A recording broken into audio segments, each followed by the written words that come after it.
Assalamualaikum warahmatullahi wabarakatuh. Perkenalkan, nama saya Nurul Husna Dewi Syafur Rahmah.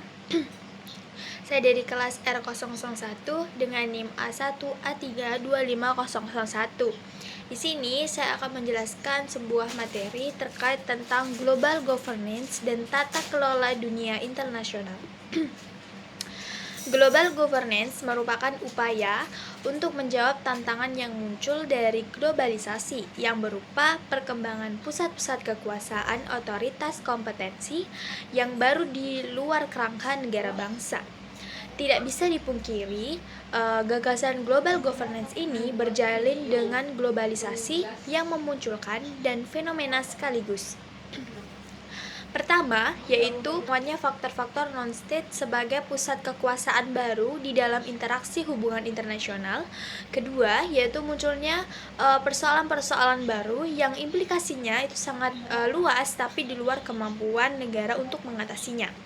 Yang pertama itu adalah governance, government, dan global governance. Nah, governance itu sendiri ialah cara mengatur, mengelola, mengarahkan hubungan dan aktivitas antar negara.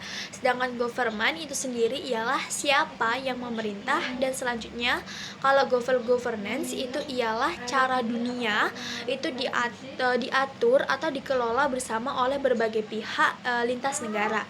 Nah, lalu definisi yang mendekati yang diberikan oleh Rosenau mengatakan bahwa governance ialah gerakan yang berusaha mengintegrasikan para aktor transnasional dengan tujuan untuk mengambil keputusan atau menyelesaikan suatu masalah.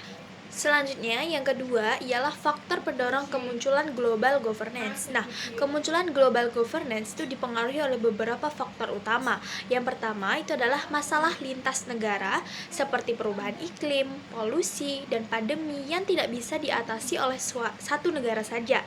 Nah, yang kedua itu adalah interdependensi ekonomi dan politik antar negara yang semakin tinggi akibat globalisasi.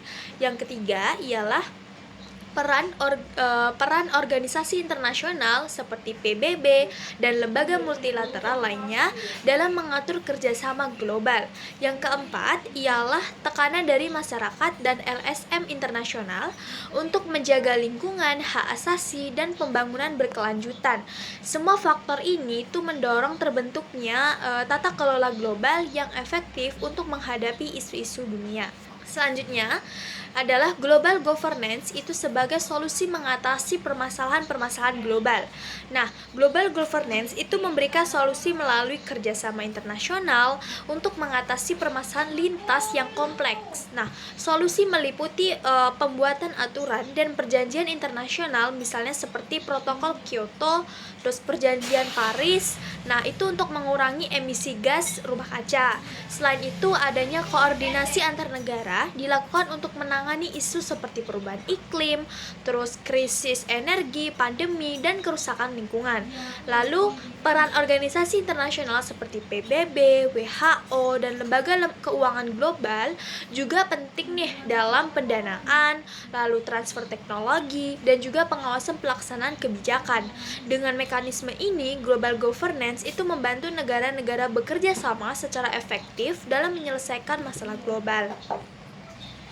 Selanjutnya, yaitu adalah ada WTO dan tata kelola perdagangan global. Nah, World Trade Organization atau WTO adalah organisasi internasional yang mengatur perdagangan antar negara agar berlangsung adil, terbuka, dan teratur. Lalu, WTO menetapkan aturan perdagangan global, menyelesaikan sengketa perdagangan, serta mendorong penghapusan hambatan seperti tarif dan kuota. Dengan adanya WTO nih teman-teman, tata kelola perdagangan global itu menjadi lebih transparan dan terkoordinasi, sehingga negara-negara itu dapat saling bekerja sama, memaksimalkan keuntungan ekonomi, dan mengurangi konflik perdagangan. WTO juga membantu negara itu berkembang dalam mengakses pasar global secara lebih adil. Nah, yang terakhir itu ada IMF dan Bank Dunia dalam tata kelola pembangunan global. Nah, teman-teman, IMF atau International Monetary Fund berperan menjaga stabilitas ekonomi dan keuangan global dengan memberikan bantuan likuiditas, memantau kebijakan ekonomi negara, serta memberikan saran untuk menengah krisis keuangan nih.